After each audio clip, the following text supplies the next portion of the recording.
Hi student, good morning all. I am Amit. Today we are going to solve the first chapter of your math book. Let's begin the chapter. तो जैसा कि हमने क्या किया है, पहले ही अध्ययन कर लिया है परिमेय संख्याओं के बारे में, पूर्ण संख्याओं के बारे में, प्राकृतिक संख्याओं के बारे में। अब हमारा पहला चैप्टर जो है स्टार्ट होता है। तो इसमें हमारा पहला प्रश्न है जो हमसे पूछ रहा है, देखते हैं क्या पूछ रहा है। क्या शून्य एक परिमेय संख्या है? Is zero a rational number? क्या इसे आप P बटे Q के रूप में लिख सकते हैं? Can you write it P upon Q form? जहां P एंड Q पूर्णांक है, वेयर P एंड Q are integers and Q is not equal to zero, और Q जो है वो जीरो के बराबर नहीं है। ये हमारा पहला प्रश्न है कि क्या शून्य एक परिमेय संख्या है? क्या शून्य एक परिमेय संख्या है?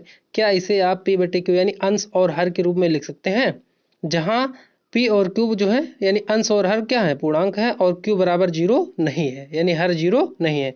तो जैसा कि हमने क्या किया था कि परिमेय संख्या की परिभाषा में हमने क्या देखा था, the number which can be represented in P by Q form where P and Q are integers and Q is not equal to zero, that is called the rational number। मतलब कोई भी संख्या, हमारे पास कोई भी संख्या हो जिसको हम P बटे Q के रूप में यानी अंश और हर के रूप में अगर जो लिख सकते हैं तो वो परिमेय संख्या कहलाएगी। और जहां हर आपका जीरो ना हो, अंश जो है जीरो हो सकता है यानी न्यूमरेटर जो है आपका, डिनोमिनेटर आपका जीरो ना हो, न्यूमरेटर आपका जीरो हो सकता है। तो इसका हल देखते हैं। तो हाँ, इसका उत्तर हो जाएगा हाँ, शून्य एक क्या है, परिमेय संख्या है। शून्य एक परिमेय संख्या है। क्यों परिमेय संख्या है? क्योंकि हम इसको P बटे Q के रूप में लिख सकते हैं, जहां P और Q जो है वो पूर्णांक है और Q बराबर जीरो नहीं है। जैसे हमारे पास शून्य है तो शून्य के बटे एक लिखा जा सकता है, जहां शून्य जो है आपका P का जो है रूप अदा करेगा और Q आपका 1 होगा। यानी अंश में आपका जीरो हो गया, हर में आपका एक हो गया। तो यही तो सेटिस्फाई कर रहा है रूल को कि हाँ, जीरो P बटे Q के फॉर्म में लिखा जा सकता है। That's why we call that zero is a rational number, कि जीरो एक परिमेय संख्या है। यानी जीरो बाई वन एक परिमेय संख्या है। अब जीरो बाई टू भी आप लिख सकते हैं, जीरो बाई थ्री भी लिख सकते हैं, जीरो बाई 30 भी लिख सकते हैं, मतलब एक्सेट्रा एक्सेट्रा ढेर सारी संख्याएं आप बना सकते हैं। तो हमारी जो ऊपर वाली संख्या होंगी वो हमारी क्या कहलाएंगी, न्यूमरेटर, और नीचे वाली जो संख्या होंगी डिनोमिनेटर। क्या होगा कि कुछ कंडीशंस हैं परिमेय संख्या होने के लिए। परिमेय संख्या होने के लिए अंश और हर के रूप में पहली बार संख्या को लिखा जाना चाहिए, जहां P जो है आपका अंश हो और Q आपका हर हो। हर में आपका जीरो ना हो, यानी Q is not equal to zero. देखिए निशान बना हुआ, Q is not equal to zero. तो ये हमारा ये सेटिस्फाई हो रहा है। तो ये हमारे पहले प्रश्न का आंसर इस प्रकार से हो गया कि हाँ, शून्य एक परिमेय संख्या है। क्यों परिमेय संख्या है? क्योंकि इसे हम P बटे Q के रूप में लिख सकते हैं। जीरो बाई वन हमने लिखा है, ये देखिए जीरो बाई वन लिखा हुआ है, ठीक है। जहां आपका जीरो क्या है, अंश है, और वन आपका क्या है, हर है।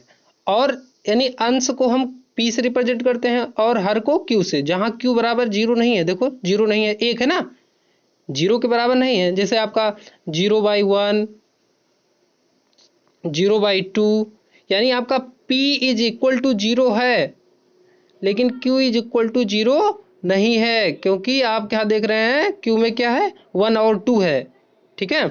तो इस प्रकार हमारा पहला प्रश्न सॉल्व हो जाता है।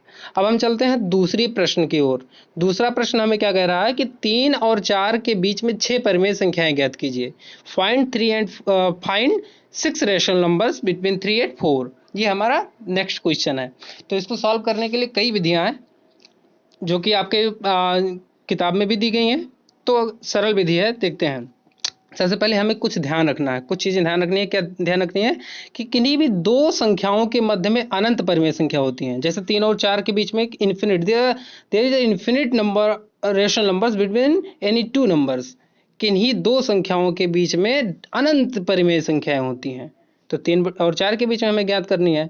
तो इसके लिए जो है एक विधि ये है कि अगर जो आपको जितनी भी परिमेय संख्याएं ज्ञात करनी होती हैं, जैसे हमें यहाँ कितनी ज्ञात करनी है, 6 ज्ञात करनी है, तो उससे एक ज्यादा। अब 6 से एक ज्यादा मतलब 6 प्लस 1 क्या हो गया, 7। इससे हम क्या करते हैं, दोनों संख्याओं में मल्टीप्लाई कर देते हैं परिमेय संख्या बनाकर। तो हमारी 3 और 4 लिखी हैं, तो हम क्या करेंगे 3/1 लिखेंगे, 3/1 और 4/1। अब हमने कितनी ज्ञात करनी थी, 6 ज्ञात करनी थी, तो 6 से एक ज्यादा क्या हुआ 7, तो ऊपर और नीचे 7 से मल्टीप्लाई, हर हमारा सेम होना चाहिए, मल्टीप्लाई सेम। तो 3 से बन जा 21 और फिर 21/7 और 4 से बन जा 28, 28/7। अब इन्हीं के बीच में हमें 6 परिमेय संख्या निकाल लेनी है। तो देखेंगे हमने कैसे निकाला है। तो 3 और 4 के बीच में हमने 6 परिमेय संख्याएं जो है ज्ञात कर ली हैं। कैसे ज्ञात कर ली है, जितना हमें ज्ञात करना होता है, जैसे 6 ज्ञात करना ना, 6 परिमेय संख्याएं हमें ज्ञात करनी है किसके मध्य, 3 और 4 के मध्य। तो 6 से यानी जितनी ज्ञात करनी होती है उससे एक ज्यादा, तो 6 ज्ञात करनी है, तो 6 से एक ज्यादा क्या हो गया 7। इससे अब हम क्या करेंगे मल्टीप्लाई कर लेंगे इसको रेशनल नंबर बनाकर। तो 3/1 हो गया और 4/1 हो गया, 3 × 7 1 × 7 1 7 1 7 3 7 3 21 21/7, 4 से बन जा 28 और 1 से बन जा 7, तो 28/7 ये हो गया हमारा। अब इन्हीं के बीच में यानी 3 और 4 के बीच में हो गई, अब ये इस फॉर्म में हो गई 21/7। अब इसको हम अगर जो सरलीकरण करते हैं तो 7 × 7 7 3 21, तो 3/1 हो जाए, वैसे यहाँ भी 7 × 7 और फिर 7 4 28, तो यहाँ भी 3 और 4 आ गया। इसको सरल करते हैं तो वो 3/4 का ही रूप मानी जाएंगी।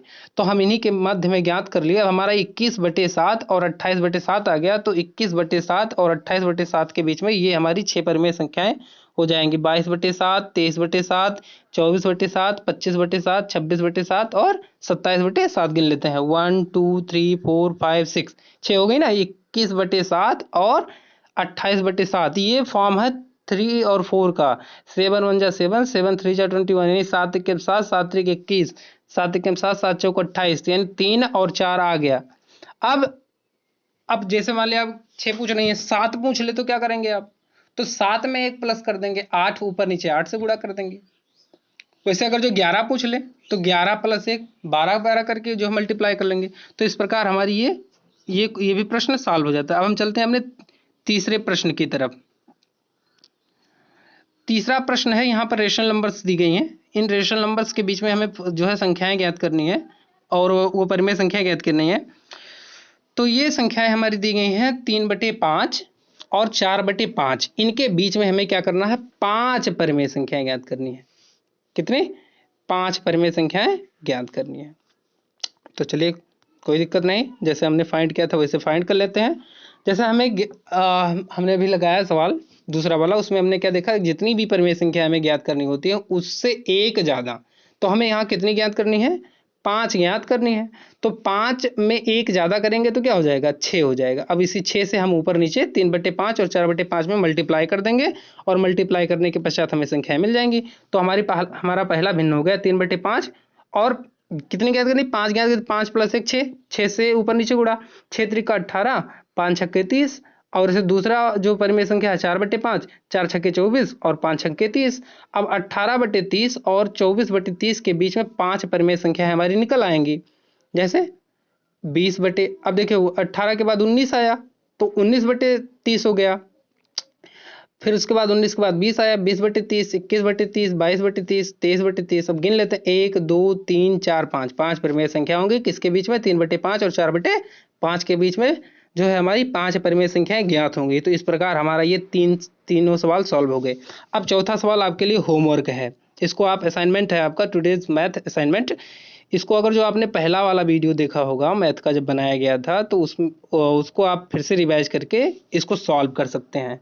चौथा प्रश्न है हमारा, नीचे दिए गए कथन सत्य हैं अथवा असत्य, या सत्य हैं या असत्य हैं, कारण के साथ अपने उत्तर दीजिए। कारण भी बताना है, ऐसा नहीं बस खाली सत्य अथवा असत्य लिख देना है, कारण बताना है कि सत्य है तो क्यों सत्य है, असत्य है तो क्यों असत्य है, ये आपको बताना है। तो पहला हमारा क्या है, प्रत्येक प्राकृत संख्या एक पूर्ण संख्या होती है। तो आपने अगर जो पहला वीडियो देखा है तो आप जान जाएंगे। प्रत्येक पूर्णांक एक पूर्ण संख्या होती है, इसको भी आप जान जाएंगे। पहला वीडियो अगर जो आपने देखा है, प्रत्येक परिमेय संख्या एक पूर्ण संख्या होती है, ये भी आप जान सकते हैं अगर जो पहला वीडियो आपने देखा है।